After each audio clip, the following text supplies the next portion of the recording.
आशुतोष शशांक शेखर चंद्रमौलि चिदंबरा।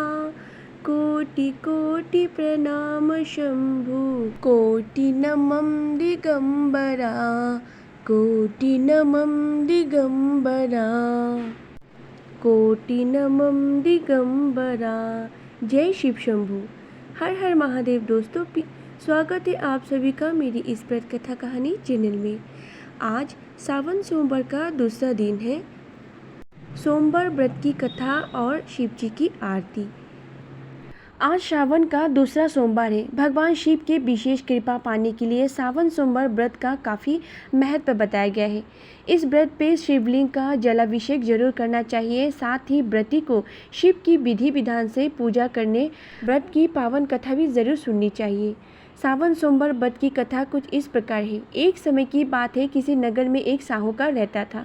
उसके घर में धन की कोई कमी नहीं थी, लेकिन उसकी कोई संतान नहीं थी। इस कारण वो बहुत दुखी था। पुत्र प्राप्ति के लिए वो प्रत्येक सोमवार व्रत रखता था और पूरी श्रद्धा के साथ शिव मंदिर जाकर भगवान शिव और माता पार्वती की पूजा किया करता था।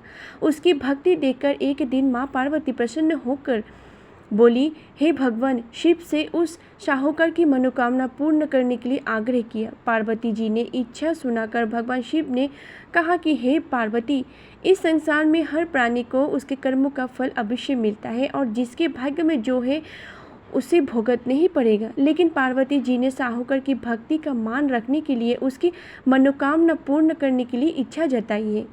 माता पार्वती की आग्रह पर शिव जी ने साहूकार को पुत्र प्राप्ति का तो वरदान दे दिया, लेकिन साथ ही यह भी कहा है कि उसके बालक की आयु केवल 12 वर्ष की है।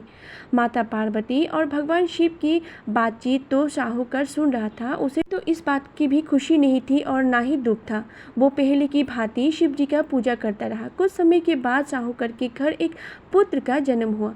जब वो बालक 11 वर्ष का हुआ तो उसे पढ़ने के लिए काशी भेज दिया गया। साहूकार ने पुत्र के मामा को बुलाकर उसे बहुत सारा धन दिया और कहा कि तुम इस बालक को काशी विद्या प्राप्ति के लिए ले जाओ और मार्ग में यज्ञ कराना। यहाँ भी यज्ञ कराओ, वहाँ ब्राह्मणों को भोजन कराते और दक्षिणा देते हुए जाना। दोनों मामा भांजे इसी तरह यज्ञ कराते और ब्राह्मणों को दान दक्षिणा देते काशी की ओर चल पड़े। रात में एक नगर पड़ा जहाँ नगर के राजा की कन्या की विवाह थी, लेकिन जिस राजकुमार से उसका विवाह होने वाला था वो एक आँख से काना था।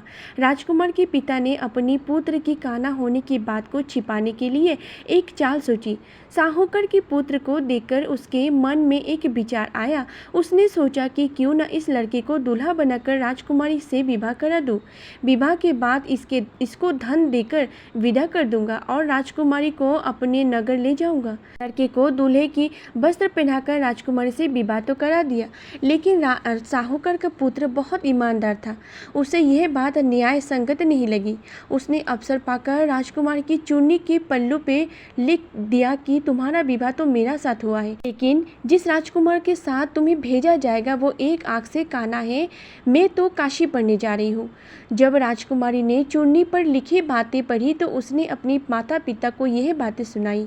राजा ने अपनी पुत्री को विदा नहीं किया, जिससे बारात वापस लौट गई। दूसरी ओर साहूकार का लड़का और उसका मामा काशी पहुंचने और वहां जाकर उन्होंने यज्ञ किया। जिस दिन लड़की की आयु 12 साल की हुई उसी दिन यज्ञ रखा गया। लड़के ने अपनी मामा से कहा कि मेरी तबीयत कुछ ठीक नहीं है। मामा ने कहा कि तुम अंदर जाकर सो जाओ। शिव जी के वरदान अनुसार कुछ ही देर में उस बालक के प्राण निकल गए। मृत भांजे को देख उसके मामा ने विलप शुरू किया। संयोगवश उसी समय शिव जी और माता पार्वती उधर से गुजर रहे थे। पार्वती ने भगवान शिव से कहा, स्वामी, मुझे इसके रोने की स्वर सहन नहीं हो रही है। आप इस व्यक्ति के कष्ट को अवश्य दूर करें। जब शिव जी मृत बालक को समीप गए तो वो बोले कि यह उसी साहूकार का पुत्र है जिसे मैंने 12 वर्ष की आयु का वरदान दिया था। अब इसकी आयु पूरी हो चुकी है। लेकिन मातृभाव से विभोर माता पार्वती ने कहा कि हे महादेव, आप इस बालक को और आयु देने की कृपा करें, अन्यथा इसके वियोग में इसके माता पिता भी तरफ तरफ कर मर जाएंगे। माता पार्वती के आग्रह पर भगवान शिव ने उस लड़के को जीवित होने का वरदान दे दिया। शिव जी की कृपा से वो लड़का जीवित तो हो गया। शिक्षा समाप्त करके लड़का मामा के साथ अपने नगर की ओर चल दिया। दोनों चलते हुए उसी नगर में पहुंचे जहां उसका विवाह हुआ था। उस नगर में भी उन्होंने यज्ञ का आयोजन किया।